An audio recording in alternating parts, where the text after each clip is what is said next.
have to understand that the structure of the NSFs is also very, very clear.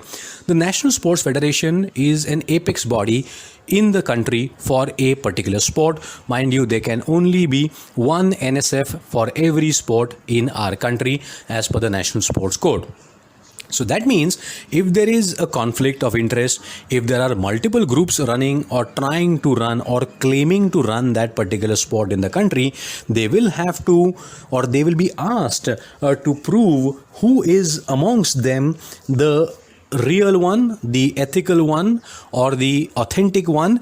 And if there are a couple of people, they will have to come together, they will be coaxed into running that sport together as one single body.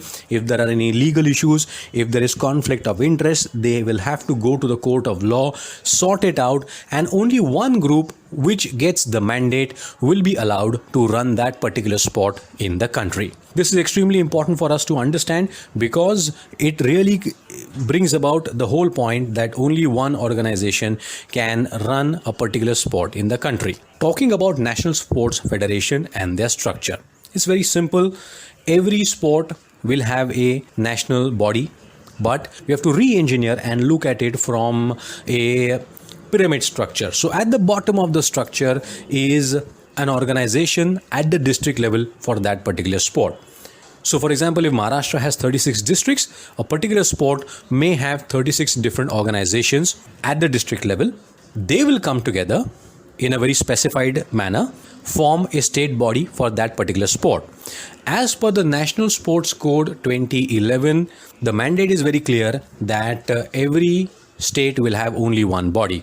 Of course, cricket is in a very precarious situation, and that's the reason why BCCI was at loggerheads with the government that one state, one vote doesn't really work for them and hasn't worked for them in their structure. We'll talk about that in some other episode, because remember, BCCI, for example, has 3 organizations in Gujarat, the Saurashtra, Baroda and Gujarat. In Maharashtra, we have Vidarbha, we have Maharashtra, we have Mumbai. So there are issues like this in cricket, but we'll discuss about this in some other video. Coming back to the district organizations, if there are various district bodies for that particular sport in the state, they come together to form a state body. All the states and the union territories come together to form a national sports federation for that particular sport. Now try and understand 720 districts in the country, 29 states and 7 union territories. Even if we consider 150 sports, mind you, these many organizations run so many sporting activities in the country, and that's the reason why the sports ministry runs sports in India in a delegated manner. The structure of the NSFs is very clear. One national body, one body per state or per union territory, and one body for that particular sport running that sport in every district. Of course, there are various aspects how these district bodies are formed, these state bodies are formed, these national bodies are formed. What is their legal status? How is the Indian Olympic Association formed? What is the importance of SAI? What is the importance of NSFs? What sort of funding do they get from the government? Do all national sports federations take funding from the government? What are the compliances? What are the guidelines?